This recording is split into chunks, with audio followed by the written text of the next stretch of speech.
Guys, June 20th, I think.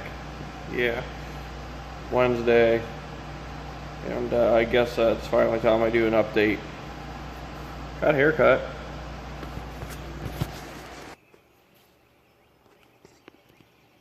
Got some furry little friends.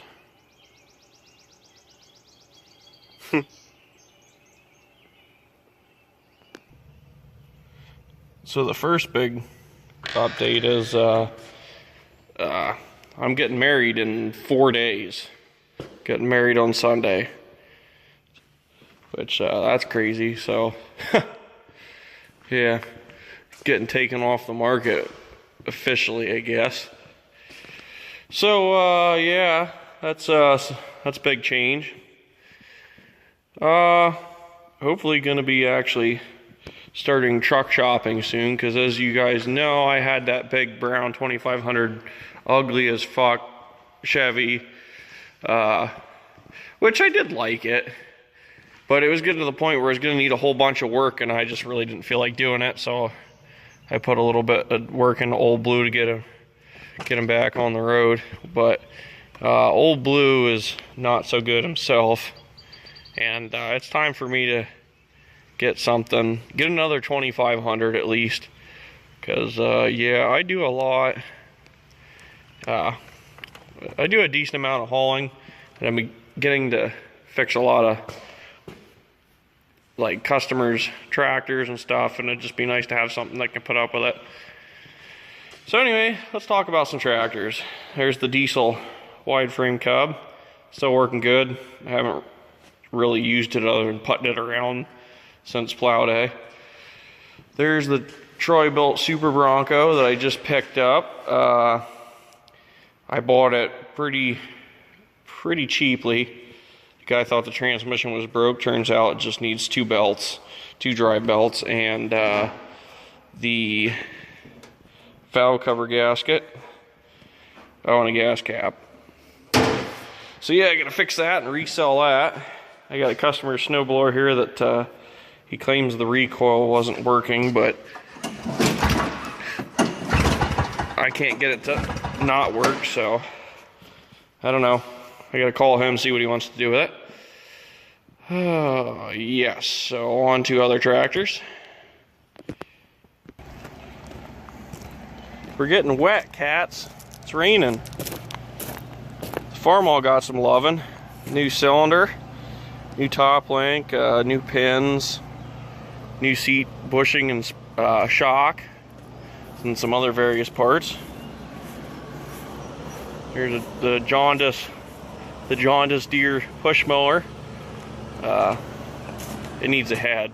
The exhaust studs broke off in it. Somebody tried to drill them out and ruin the head, so I picked that up cheap. I got to put a head on it, and hopefully, I might keep it just to have a push mower, because I don't have a push mower. There's the steers, which I found a top link for it, so now I don't have to borrow one. Found that for $20. This thing I picked up in trade for a little work I did for a guy, which I ended up having to charge him anyway, because this turns out to be junk. So it's going to get stripped. There's the Junkyard Briggs on the Junkyard GT18, which that's going to get stripped soon. The Ingersoll, haven't touched it in a few years. This thing I'm working on doing the SSI, or solid state delete conversion, where you use the Ford ABS sensor and the Chevy HEI module and a coil.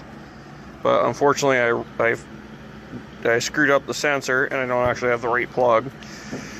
So I'm waiting for a new sensor to show up, and I gotta go find a plug that plugs into it, and then hopefully this thing will actually run. Man, I hope so. Otherwise, I guess I'm just gonna have to write off all the new internals in that engine and stick something else on it. Or at that point, I may just strip the tractor. Really don't want to, though. It doesn't look in good shape, but it's all nice and tight and works. It worked good when I did have it running, so don't really want to strip it. Don't know if any of you guys will remember that black tube frame bowlines I bought that somebody stretched. I stripped that apart, which you can see pieces of it there in the mess, the hoard, the catch-all, where I just throw things into so I don't have to look at them. Yeah, I finally stripped that apart. Simplicity, it's good to me this winter. I used it to plow snow for customers. So, yeah, awesome. The Honda, it's just chilling. Really don't want to get rid of it. And when I did try and sell it, nobody wanted to give me any decent amount of money for it. So, yeah, I ain't getting rid of it cheap. This lovely mess of an HT20. I tried like hell to make this Opposed Twin Briggs charge, and when I finally did, it wouldn't even keep up with the headlights. So, yeah. Oh, what is that box there? Oh, story for another time. Oh, so yeah, I'm not sure what I'm doing with this at this point. I think I just might want to, I don't know. I think I'm just going to push this off to the side for a time when I have more free time to work on it and more money. So, yeah. For those of you wondering, the Gravely, I still have the Gravely 18H Professional, which is basically just an Aaron's GT18. I still have that, currently using it to mow. I can't remember if I've ever mentioned it in the video, but the 1864 Cub Cadet I have, the Kohler was finally getting to the point where it had more blow-by than compression. So I ripped it off and stuck a 670 Harbor Freight Predator on it, and within 10 hours started having so many problems with it. The stupid stock carburetor, well, I think because of the junk ethanol fuel or gas, I think water got drawn into the tank and then screwed the carburetor up, so I put a Honda GX670 carburetor on it, and that made it run better for a little while, and now it's back to running like crap again. So it seems to be the fuel issue still.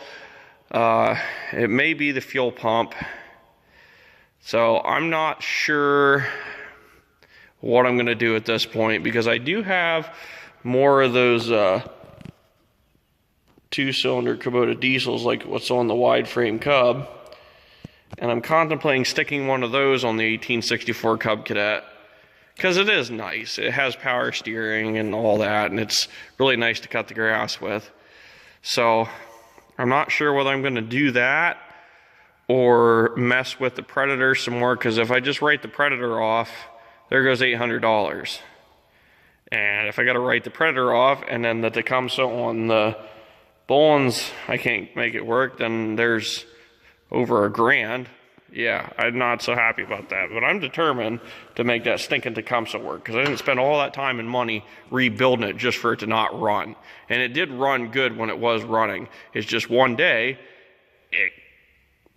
I went to start it, and all it would do is pop out the carburetor and sort of try to run. So, and I've been told that could be the SS, the solid state ignition, going bad. So here's hoping. But at first thought, I was frustrated with the 670 Predator. I'm like, this piece of junk's coming off, it's getting a Kubota diesel, but I don't know. I kind of want to actually get my money's worth out of that Predator, which if I do rip it off and put Kubota diesel on it, I'm not just going to throw it out. I'm going to actually do something with it. But we'll see. We will see. The little Jeep is working good. I've been cruising in this quite frequently. Oh yeah. It's like Jeep Haven here. This is a CJ3B body. This is a CJ3A. That's a CJ2A that somebody started restoring and stopped and we bought. which was kind of the deal with this. There's a whole bunch, like a complete body, and we actually got a parts Jeep with it too, an old M38. It's the military equivalent of a CJ5. So we got that, and two, I'll show you here quick. Oh yeah, good news before I do go over. We are no longer doing any modifications to this Jeep. It's staying the way it is. Maybe an overdrive eventually, and we might put a rear PTO on it that we have for one of these Jeeps, but other than that, it's staying the way it is. Peekaboo. Does this give you any flashbacks to old days? No, it's not the old CJ5. This is a CJ6. You can tell by the long wheelbase with no wheels. So this we picked up for a good price. Original body, I believe. Only 8,000 miles according, or was it? Or just over, almost 7,000 miles. And it's completely believable because, and the speedometer does work, by the way. It runs like a top, no blow-by, no smoke. Pretty much rust-free. I mean, that's about it right there. And I don't know, it had some pretty thick spring packs on the back. We're thinking maybe somebody bought it to tow a little trailer around or something, cruise on the weekend, and other than that, it didn't get driven very much. So this thing, we got some little bit taller springs, I think give it 2 inches of lift. We're doing not big tires like the green Jeep has, not 33s, but like something in between stock and 33s, and probably narrower, make it look more original. Lockers front and rear, overdrive, lower low gears in the transfer case, and other various things. But this is going to be a street buggy, but if you wanted to, you could pull right off the road and hit a trail and go rock hopping or whatever. Not too seriously, but yeah, you'll be surprised what these will do. 6.5 plow truck, still working good. But yeah, we're not, the tires are probably going to be only about this wide. Actually, I think the size tire that's going to go on it would be a 235/85 16, and it's, like I said, it's not going to be quite as extreme as this one. Not quite. I don't think it's going to be quite as tall, but I'm not sure. But this stinking thing, oh man, this just goes. Wherever you point it, it just goes. It doesn't care. Uh-oh, he left the CB on. I hope the battery's not dead.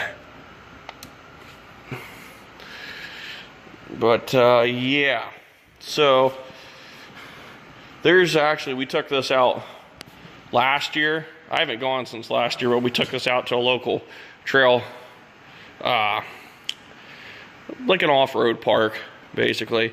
AOAA, Anthracite Outdoor Adventure Area, look it up. They got trails for bikes, four-wheelers, Jeeps, you name it. They do trail rides and different things. And at the end of the video here, I'll insert a clip of us crawling up on a rock with this thing, well, Dad. And the rock, no shit, it's probably about as tall as the hood. So, well, anyway, guys, that's what I've been up to. And, oh, I'll finish the video up by saying, my buddy has a 982 Cub Cadet that had the Onan threw a rod in. And he found a 3-cylinder Kubota diesel and wants me to jam it into there. So that'll be a future project coming up here. Maybe I'll get some footage of that. I think you guys might, some of you might enjoy that. But anyway, guys, we're going on 15 minutes here, so I'll cut this off here. But thanks for watching. Almost 6,000 subscribers. I can't freaking believe it. That's awesome. Thank you to all my subscribers and everyone who watches my videos. And really appreciate it. I just do this for fun though, so. Anyway, here's the video of the Jeep crawling up on the rock. And until next time, guys, Take care. Go for it.